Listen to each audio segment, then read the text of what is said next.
YOLO Composing Gloves here, and today we are going to be jumping into Lesson 2, the sine wave and an introduction to synthesis. So we're going to be going over, when we pick waveforms. I don't know about you, man, but for me, the longest time when I was like, oh yeah, I'm gonna make a sound now, I'd be like, that was my resolution. I'd come over here and then I'd be confronted. I'd load up my patch, my initial patch. Sounds excellent, great starting point.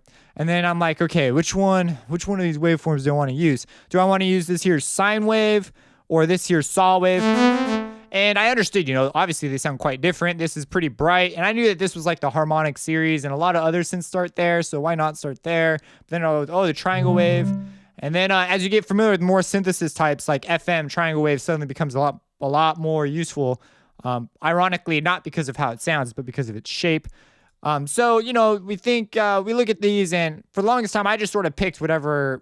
I didn't really have any sort of an idea of which one. If I did have an idea, like, I want a brighter sound, I'll start with the saw wave. Makes the most sense. But these actually, each one of them has their own little set of things that come with them. And so we're going to be looking at the sine wave for a while, because the sine wave is friggin' insane. It's crazy. But before we do, when we select an oscillator is, our sound source in this case. So we're just regarding oscillators. So we look at these oscillators, we say, this is really interesting. An oscillator can do 3 jobs. So of these 3 jobs, we can have a static sound. So this is a sound. So the oscillator generates a sound, and that's the sound.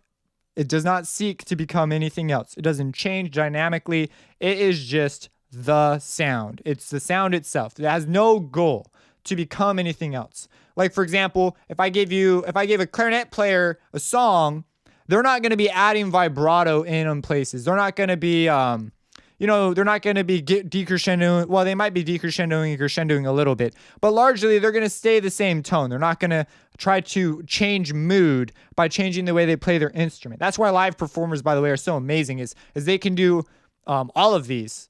A layer, you could have some arguments about, like, you need multiple players for that, but they have this intuitiveness of moving between these things because they're making the sound. They're the sound source. And so a static sound, it doesn't seek to become anything. So you're going to start to notice here, I have a large number of links coming up. And I link other people's tutorials. In these cases, these are song examples. I try to just be as, just links everywhere. That way you can go and see what other people have done. It's not just me saying these things. There's tons of examples of this. So we're going to be talking a lot about waveforms at this point, if you haven't noticed. So if you don't know what a waveform is, or you're unclear about it, because right now, there's actually a couple ways to make waveforms, which that's like too detailed for what we want to talk about. But basically, a waveform is the variation in amplitude over time in our case, in a periodic way. So if you need like a refresher on waveforms, I've included a link to a tutorial. So there will be links everywhere. I've tried to use them as much as I can. So we have, I'm assuming you've got waveforms under the wrap. So we have this thing called the static one, where it's not trying to become anything. And an example of this, where this is like the epitome of the sound, is in chiptune music. It's one of the things that really fascinates me about chiptune music, is the complete and utter lack of change in sound a lot of the time. A lot of the time, the sounds just stay what they are. And that's why we love it. So check it out. So I'm going to be showing you my examples here, because I don't want to get in trouble with copyright or any of that jazz. So here's an example of a song I wrote. It's called The Creeper's Hall. And at the beginning, we got this nice little ARP, and that's all it is. It seeks to be this ARP. It does not seek to become anything else. It's what it is. Check it out.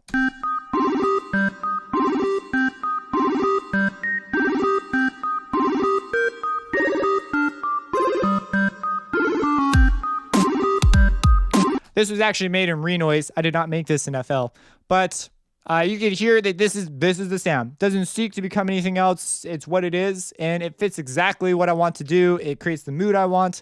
It doesn't seek to change. So that's all it is. Now later on, our next mode of thought, though, and here's like an example of some additional. There's I think I listed like a mix of like a 3-hour mix of chip tunes. So there's 3 hours of examples for you. A changing component. Now we have components. Now this is to say that chiptune doesn't change. There's definitely elements of it that change, but within the sound itself, these are sounds that within the sound. So we could have multiple sounds, right? That's called a layer. And so we have layers, and then we have sounds themselves. And sounds themselves, if they have change occurring within them, we call this the mode 2. So I call these the 3 modes of thought. We have mode 1, we're thinking of static. Mode 2, we're thinking of changing. And mode 3, we're thinking of layers. So morphine sounds, pad sounds, modular synthesis is like the thing. So I've listed here a little modular synthesis jam. Techno, a lot of the times has the sound itself changes over time to become something else, and it happens within the same sound. So this modular synthesis jams, if you look those up, they're literally like big old long jam sessions all made from one synthesizer. So it's like the epitome of this. It's like the ideal changing sound. Also, if you ever look up like sets with DJs just doing live improv or whatever, a lot of times they are going to be doing a mixture of layers and changing sounds. And every now and then we'll run into this static period where they'll sort of let it just jam out for a little while. So we see these things are mobile things. We don't just stay in one mode. So for example, I have an example of this in a track I wrote called Into the Deep. You're going to hear this bass sound, and there's clearly a lot of modulation happening within this bass sound. Right here.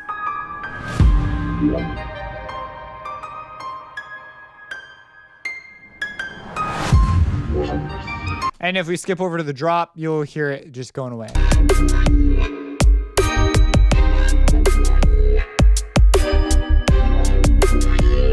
So here we've got this wow, like this crazy thing. So this is a morphing sound. Dubstep's big on these sorts of sounds. So there you go. That's what we're gonna call that. And then we also have layers. And now all these things I'm showing you sort of these were highly electronic, but they can be found just as easily in orchestral music and other types of music. These aren't like exclusive to just these genres. We're working with Synth1, so I'm sort of sticking to that side. But there's this really sweet artist called 2 Steps from Hell that writes orchestral music. Hans Zimmerman uses this all the time, and that is a layer. So we have the idea of putting sounds together in a way that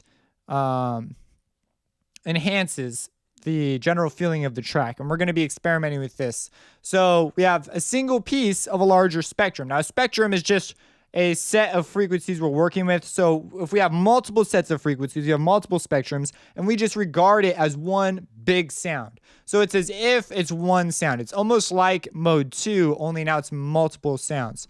And so an example of this is if we come over here at the beginning, I morph from one piano to another piano, and this morphing that takes place creates a distinct sense of space that changes. So check it out. We start off with this sort of spacious piano, and we move into this sort of clear, crisp. The piano sounds much closer, and this is an example of we're doing a layer move. It's a completely different sound.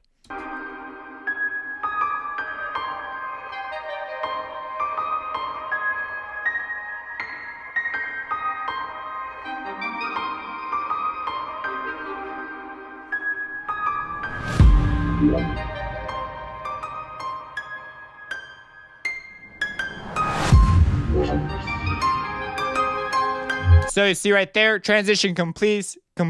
I think it's a pretty dang smooth transition. So pretty clear example of what's going on down there. So we have these layer sounds. You could check out this track. You'll hear instruments combined in all sorts of ways, layering in and out. And the idea is you're going to use this to highlight some sounds over another. You're going to use some layers to create a bed and other layers to create the interest element, the melody or whatever. So anyways, those are the 3.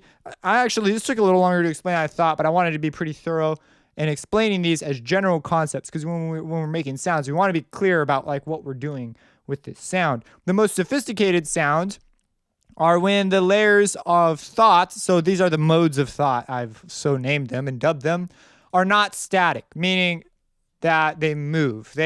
We go from mode 1 to mode 3. We go from mode 2 to mode 3. You know, we have a sound changing within itself that morphs in, and then other sounds come in with it. And this sort of gets into a layer is sort of like more like orchestration. And these other things that I've listed here are sort of like in orchestration, we regard them as things the players will do on their own. So we don't usually consider them separately. But there's a really good free book by Rimsky-Korsakov, if I'm saying his name right. It's, it's a hard, sorry if I said it wrong.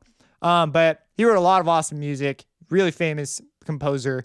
And he wrote like one of the books that most people, when they mention a book on orchestration and the idea of layers and orchestral colors, they're talking about this guy in his book. And in it, he talks about how amazing the strings are for their ability to be any of these elements. They could do it all. And so he points out problems with other instruments that are a little more limited. So he thinks like strings are the king. That's, if you ask him, which ones are the best for this sort of a thing, he'd be like, oh, strings all day long. He says he even goes so far as to say like, oh, you will notice the sophisticated composers, they'll turn to strings when they become fully mature, because they will realize to this great truth. He speaks very artistically in his book. So anyways, there's some extra perspective for you. So now let's dive into a little bit of sound theory. We got to know a little bit about what we're dealing with here. Brief review. So here's an instance of Harmor, and we have here a spectrum being generated. And I just want to point out that the spectrum is just these frequencies. It's all the frequencies. We call that the spectrum, the frequencies generated or that occur within the sound, with the lowest and loudest tone being the fundamental. And so the fundamental is responsible for the pitch we hear. And if you want to see this in IRL, if you're into that sort of talking, here is an instance of Harmor.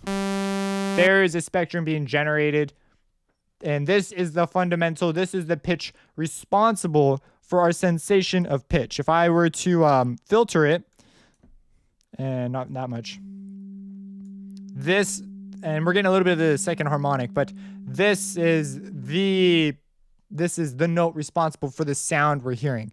We're going to talk about this a little bit later, a little more clearly. But the red lines, spectrum, la la la. I just want to stay on track, you know what I'm saying? So we say if you've got a large number of synths playing, okay, so for example, if you have like a bunch of synths playing a line, but one synth, let's say there's one sound in there in particular you're really proud of, you may consider filtering, or not filtering necessarily, but just bringing in and out the other sounds in a way that highlights the sound you're most proud of or interested in. It's a way of guiding the listener. And so we're actually going to do an exercise with that. So I do this in my track Work All Day. Also, if you look at Virtual Riot's track in it, he uses the initialize preset on Massive. And I've given a link there. Another example of something that we have this clear sense of the spectrum being revealed. So this is a clear mode 2 example. So we have the spectrum being revealed or taken away in interesting ways. And that you can hear it clear as day. And then we could also include post-processing in this mode of thought. Clearly reverb comes in and other things that add to the sound. We can consider the same as morphing sound. So we say, okay, I do this in my track Work All Day. And if we listen, I actually had someone once email me saying, oh, I'm going to try and remake your track Work All Day. And they asked, how did I make these chords? And if I was like, dang, this is actually kind of complicated, because there's like several massive patches, a piano patch with some Harmor patches. It's like not a simple ordeal. And so I'm only going to play the intro, but you'll hear just tons of morphing taking place. And in it, you'll see that I bring it up in musical ways. It builds and builds and builds, and at the very end, and only at the very end of my progression, do I reveal the entire spectrum, and then I drop you like a rock to start back at the beginning of a new build. So we have this, so there's the idea, right? So I'm going to just go ahead and play this for you. Here we go.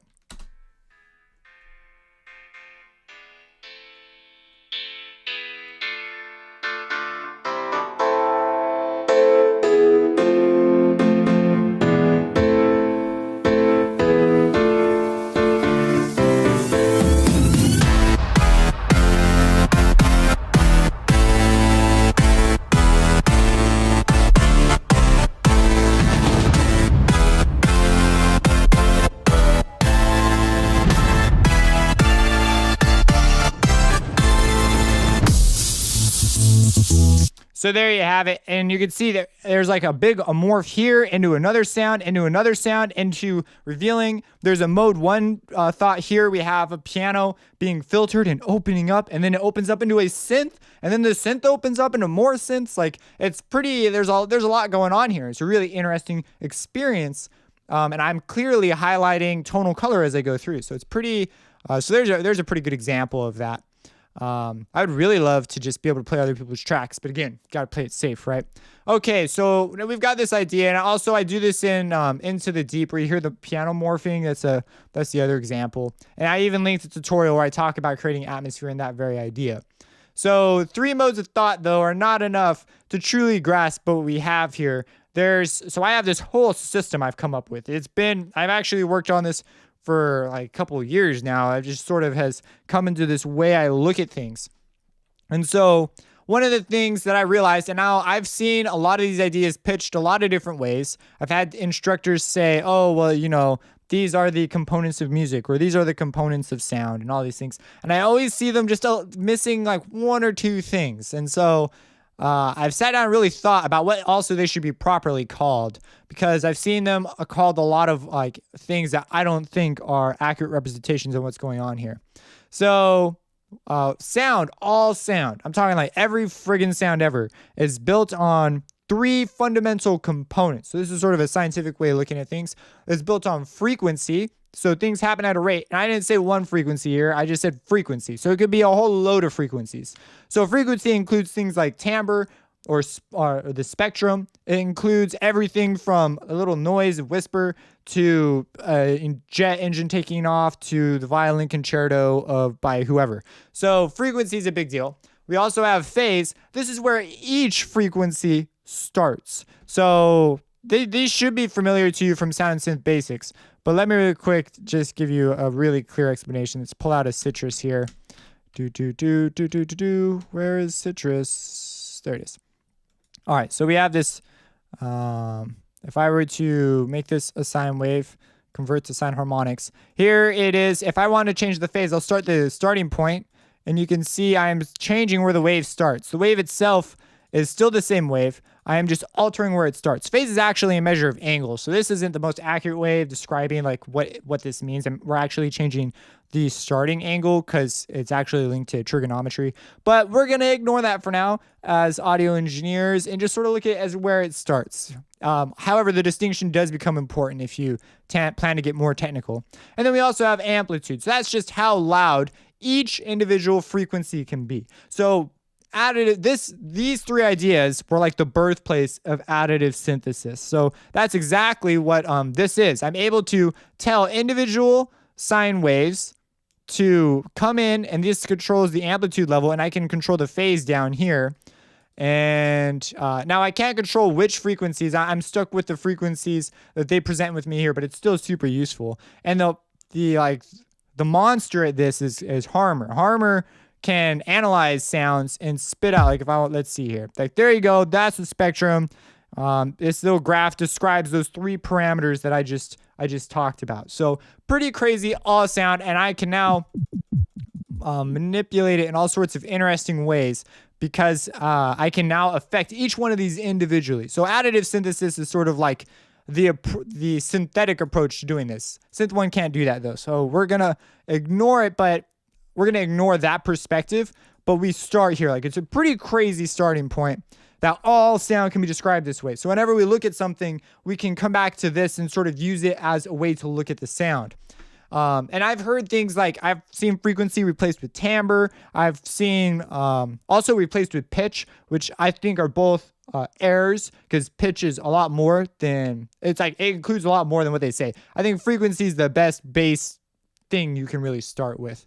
Most people list phase. They have no problem with that. But then I've also seen amplitude listed as a number of things. And I think amplitude, I should really say amplitude in whatever scale you're working in, whatever units, but we're going to not sweat the details right now.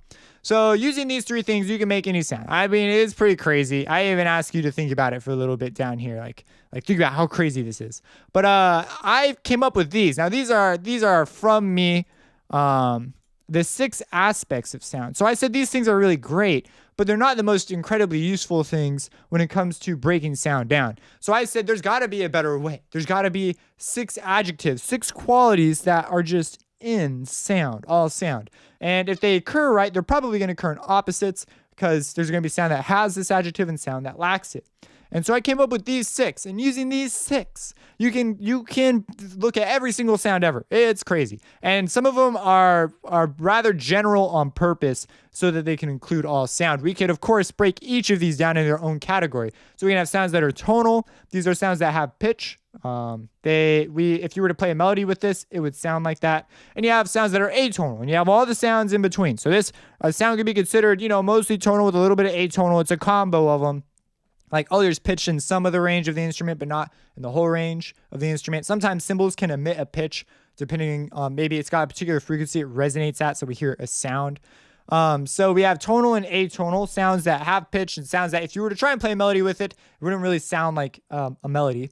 We have flux and non-flux. So flux just means change. So we have sounds that change over time and sounds that don't change over time. Very similar to our mode of thought, where we have sounds that are static. So flux, non-flux, and we also have sounds, this is really general, or long sounds and short sounds. I've been asked about this a couple times, like, oh, well, how short does the sound have to be? I'm like, well, it's relative. You'd have to, in order for this to mean something, you have to distinguish what a length of shortness and longness is, because it should be looked at in the order of magnitude that it's in. For example, if you're looking at like delay times, a long delay time it could be considered 140 milliseconds, or if you go in a Haas effect, that'd be considered very short delay time. But if you're looking at like the length of time a flute plays something, it's going to be a completely different ordeal, what a short sound is considered versus a long. So you have to sort of identify these. And this is only an introduction to this system. Like, it gets way crazier than this. We'll be using this as like the thing we use to look at sound. It's super helpful. Okay, that's it for these things. This 6 adjectives, and I just go like, look at this, it's freaking nuts. All these sounds can be described this way. It's like incredible.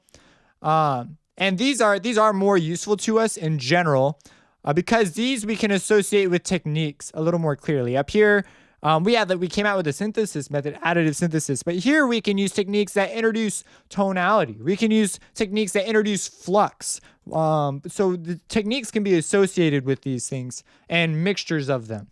We cannot do such a thing with this as easily. So that's why I came up with this over, like, I've thought about this for a long time. Like, I've got papers that I just like got my thoughts out on. I'm like, this is like crazy. This has got to be a thing. And then we say, okay, and then I give an example. Like, if you want a more tonal sound, we can use a sound that reinforces tonality and so forth. Now, a lot of people have an understanding of this in the back of their head. People who are really good, it's like built into them almost.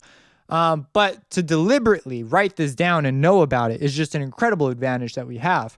And you'll hear people even spit out parts of this. You'll find it in music theory. You'll find it in all sorts in physics. All these things will like bring up pieces of this puzzle that we're putting together.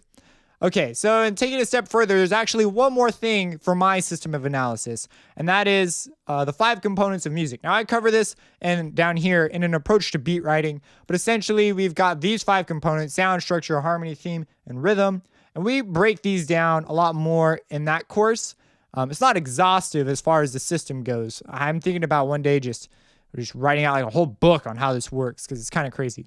But for now, these will come up as well. I'm not going to be explaining them in this video, though. In fact, this is most of the explanation that I'm going to do about these things. From here on out, you're going to see the application, and it'll be really clear, like, oh, wow, this is, yeah, that's right. So you'll hear me reference, like, oh, remember the 6 aspects of sound? This is a flux technique, and da-da-da-da-da. And you can put that under your category, flux technique. Okay. So combining the 6 aspects of sound with the 5 components of music, the 3 fundamental components of sound, and the 3 modes of thought, we get a system of analysis that can glean some pretty darn useful information. And, when I finally got all this down, it took a while. I said, we should give this a name. And so I thought something like Burgessian analysis, because I came up with it, man, or gloves analysis or something, or just structural analysis, right? Give it a name that is what it is. However, structural analysis, I actually like this one the most, but it's sort of stolen by music theory when you look at the structure of pieces and form. So I generally refer to it as Sine analysis just so it's extra clear like what this is. But anyways, going to be something we're going to be using a lot. So be prepared. A really useful aspect. I wish someone had just sat down and laid this stuff down for me. I would have a way better idea knowing nothing. I would at least have a way of like looking at, okay, I'm going to try and work with tonal sound today. And you really make some headway. So, all right. Now, Sine analysis will allow us to find important properties of sound. We will consider their mixture. So the genius thing about this is we can consider sound as an individual sound, how the sound works from like a math perspective. We can consider it as like what are the emotional qualities of this sound in a song and what is the way it functions within that song. Like it's a very comprehensive thing. It covers all the different pinpoint views we could sort of have on sound. So we say, consider the mixture, the technique that should be used in obtaining the sound, and its application, which again is covered. The 5 components of music are covered in the approach to beat writing. Now we're going to get to the sine wave. Okay, so we generally don't use the whole system of analysis because it's the amount of information you get from it is somewhat overwhelming. So I'm going to be revealing pieces of it as is necessary. If you want to do like an exhaustive, like using it to do an exhaustive look at something, you will like learn a friggin' ton. You'll go down a lot of paths. But generally we'll go down like paths that we don't necessarily want to always go down. So we'll generally use pieces of it, go as far as we need to. So, but it will reveal to you the entire function of that sound as far as humans perceiving it is concerned. So in the sine wave, so we're finally on the sine wave. We've now got this weapon to look at sound. It's pretty cool. And so we say, okay, now how can we use this with sine waves? And so I'm going to really quick go over. So the sine wave is a special deal. It's a special deal because it's the fundamental wave, basically. It's like the wave. You could describe other waves as a summation of sine waves and cosine waves, which are basically sine waves with a phase shift. So we say, okay, here, I'm going to go into a little bit of the properties of the sine wave because of this role it has. So I want to give you a glimpse into sound theory, just a small one. So like I just said, it's an elementary waveform, and the guy who actually proved you could describe any sound, you could break down any sound into a summation. I'm not even sure what I just said. A summation of sine and cosine waves. His name was Joseph Fourier. I'm pretty sure I'm saying it right. I don't know though. I've been calling it Fourier Analysis for like forever, so who knows? Someone in the comments will tell me. He proved, mathematically speaking, you could take any signal and break it into a summation of sine and cosine waves. And now, I don't want to get into this, but it actually has to do with like triangles moving around in circles and the ratio of sides and of this triangle and how the angle a right triangle is at in a circle. So I don't want to get too much into it, but essentially you spit out a waveform that we're very used to, the sound of. It's a pure frequency. It sounds, sounds like this. Whoops, not that. Let's go to a default patch. Sine wave. It's what we picked for our default patch for Synth1. So we say, okay, that's really interesting. Now this is a little funny because the cosine wave in blue should really be at 1 at 0, but they're showing a phase shift. So, whatever. So just funny observation. Also, just a caution. It's not correct to say everything is a sine wave. We can say everything can be broken down into sine waves, and that's true. But everything is not. It's obviously a complex waveform. Or whatever wave it is. It's not a sine. They're like, oh, that's a summation of sine waves. You can't really say that. You have to do a Fourier analysis. And then you could say, this is a summation of sine waves. The sound itself, one doesn't imply the other. So just be a little bit careful there. It's just a small thing. Other branches of sound design very, very closely related to advanced mathematics. I'll bring up the math if necessary, but I'll include an easy to understand explanation, such as this one. It's just the sum of sine and cosine waves, additive synthesis. If we go to our default patch here, we say, look at this. Each one of these, we could essentially look at them as just a bunch of sine waves with phase shifts on the necessary ones. And we say, look at this, it's just a summation of frequencies. So here in this case, we really can say this is just a bunch of sine waves because additive synthesis, that's where it starts. In the other case, it will actually break down these other sounds and generate the correct phase plots and other things. So we say, okay. And so now we're talking about this, the phase, sine waves. I mean, that's the frequency. We're using our components of sound here. So just a general breakdown. We have frequencies, phase, and amplitude. Frequency, I give it you've actually, this is kind of interesting. You've never heard a true sine wave before. And I give a link to a tutorial explaining why that's true. But it's pretty crazy. But frequencies, essentially, we're going to look at as sine waves from here on out. But we measure them in hertz. When we talk about them logarithmically, we'll talk about it. We'll generally use the word pitch instead, because we're going to be referring to like notes and things at that point. It has to do with perception. And so usually we'll make the jump over to the way we perceive sound rather than the way sound actually is. We're also going to talk about, so we have phase, and we've already seen basically the starting point of a waveform, but it is the angle of measure of where we start. And, oh yeah, and you'll find out that sine waves will oftentimes come with these clicking sounds, especially when lower. It has to do with sample rates of sessions and some other details.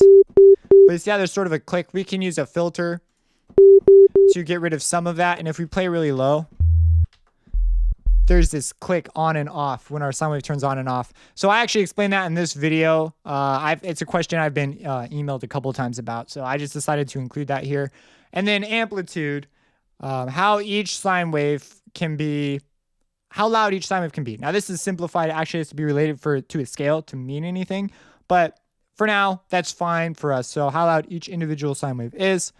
And so, okay. So this whole thing, I know this is sort of exhaustive, and it seems at first like, we haven't done any sound design yet. We've learned this system though. We've learned a way to look at this thing, and we've learned some pretty interesting things about sound. I encourage you to read this because it's very thorough, and I was like trying to draw the line between what's too much to say and what's not enough to say. But basically, at this point, I can say a statement like a sine wave can therefore be used at any point in a spectrum to highlight a part of that spectrum, to draw importance to it because it increases in amplitude, so it'll stick out more to us. And that should make like total sense to you now. That should be like, oh yeah, that's so cool. And so long as I have the correct phase, it will line up with my other sine waves. Now I'm assuming you know about summing sine waves and phase cancellation, which is covered in Sound Synth Basics, which I said was part of, I expect you to know that in order to understand this series. So all this stuff was like, this is pretty crazy. We'll get to the application of sound here in the next videos, but this is a system I will be calling upon a ton, and I took my time here to explain it thoroughly. So there you have it. And now imagine this. We've talked about these fundamentals. Now imagine if we took our sine wave, increased an area of the spectrum with this sine wave because we've added it in, so it's going to sum, it may cancel with parts of the spectrum. It actually becomes quite the ordeal to talk about. But then if we add flux to our sine wave, so now our sine wave is changing, and it's just one sine wave. We're not even talking about a whole spectrum changing yet. We're talking about just one sine wave. Imagine what that's going to do to our sound. I mean, it's going to be, we're going to get some pretty crazy stuff that, and you could see things like this implemented in areas of resonance being moved around in sound, often associated with filter knobs and stuff. So just some pretty great stuff. We're going to have a truly genuine understanding of how this stuff works. And this also will clarify, and this is going to be our next couple lessons, is the sub-oscillator. Why does the sub-oscillator even exist? So a sub-oscillator is just an oscillator that outputs a low frequency, basically, in the sub-range of hearing. So we're talking like, I list mine at 80, but some people go all the way up to 100. I think 100 is pretty high, but 100 hertz down to generally around 30. You don't really want to go down there because then it just feels like something rather than sounds like something. So these are all like down here. This is like sub bass. We're walking in sub bass territory. A lot of speakers can't even produce down to like past like 25 hertz, even 30. So you're going to want to make sure you're listening on some real proper listening devices, some nice headphones or proper studio speakers. So, or monitors, whatever. But that's what a sub oscillator is. We're going to talk about what this can really mean for us, though, in the next lesson, which is down here, lesson 3. All right, so exercises. And also, I know there's like a lot more I could say. I mean, drop your comments if you think I should like include something else, or maybe I said a little too much in some areas. Just let me know what you think down below. I can take it. And if you think there's something else I should include here in the document, I mean, I can do that too. So exercises. In these 3 tracks, what is the mode of thought? So I gave you 3 tracks. What mode of thought are they using generally? You can make cases for all of them. Just give me some general ideas of like, oh, I think that these are the modes. This is the mode of thought. And then also, so that's the first exercise. And I actually include an answer document. And in some cases, it's more of an example document because you can't really have answers to some of this. I'm going to do an exercise video. I prepared a project file for you. And in this project file, there are 3 instances of Synth1, since that's the synth we're going to be working with. Each instance is labeled color blank. It'll just be color 1, color 2, color 3, and they're literally different colors. So it should be pretty straightforward. And I just want you to get some intuitive experience. So this has all been theory based, which is fine, but we need to, how we're going to use this. So we say, I've given you this project file and I've created 3 sounds for you. And I just want you to do something like what I've done in my track Work All Day. I've even got a chord progression for you. So you don't need to write any music. We're just doing sound right now. I want you to just mess with different volume combinations of this thing. I want you to mess with automating it in various ways to highlight a sound that is musically meaningful in a phrase. And I also include on the master channel a little plugin called Notepad. And on there, I've got a bunch of questions that I want you to consider and try to do. And so we'll be looking at that in another video. But give it a go on your own without me. And then go ahead and give it a go. And then watch the video and compare your results with mine. And then I also have some questions. Okay, so this is a lot of information. And I see a lot of people binge watch sometimes, and they don't really ever take the time to really digest the info. So you basically just wasted your life watching a video that you're not going to remember. So it's basically like Facebook. So what we want to do, I don't want you to skip these. I want you to answer these questions. If you don't know the answers to these questions, go back, find them in the text, because these are questions I answered, and put down, figure it out. That way we internalize this information a bit. I will have some testing checkpoints to make sure that you actually like what I'm saying makes some sort of sense to you. You get it, right? Otherwise, you should go back and figure it out. So we say, what are the 3 modes of thought? The 3 components of sound. List the components of sound and what each of them are for. So we talked about that quite a bit in this video. What is Fourier analysis used for? We don't really care at this point how it's done. We won't really care at all in this series how it's done. We just really want to know it is a thing and what it's used for. A true false. We talked about this specifically, and then also number 5. What is a sine wave? And then remember all the examples, all the answers, of course, are included in the answer document. So go ahead and answer these, and where appropriate, I give answers in the answer document that will be included. And we also have consider these additional insights. So I think it's important that you hear from more than just me. I'm not the only one saying these things, guys. So check it out. Here's a cool physics video. It's more of like they talk about like sound weapons and stuff. So it's pretty nifty stuff. The overtone and series and timbres. It's just a good video explaining this. So I've listed several of my own videos, but this is another video that does a really good job at explaining these things. And then also, this is actually a whole series. This is just the first part, the building blocks of sound synthesis. And he says a lot of the same stuff I say. He defines things a little bit differently. But I remember the day I came across this, I was like, this is legendary. It's like an old video. But it's really good. It's still really good. So I highly recommend it. I had to include it here by the law of the universe. So there you go. If there's more people or videos you think I should list here that you think are noteworthy, go ahead, shoot me an email and I'll consider adding them. I don't want to include people that say things though here or there that I think are things they're just saying because they've heard other people say it, because that's lame. And I see a lot of like rather big producers who say things just because they've heard other big producers say it. So even though it might come from someone that you might think, oh, this is like a huge producer, so he's got to know what he's talking about. That's not always true. Sometimes they're just saying what other people have told them. And it's true, it works. But I really want it to come from people who actually like understand the math and the physics and the sound of that. Like Steve Duda is pretty solid resource because he genuinely understands what he's talking about. Whereas I won't give any names, but I've seen some that I'm a little bit like, It sounds like you're just saying that. I mean, it might be true, but so just so you know, if you send me a suggestion, I am going to sort of judge what I'm seeing here a little bit.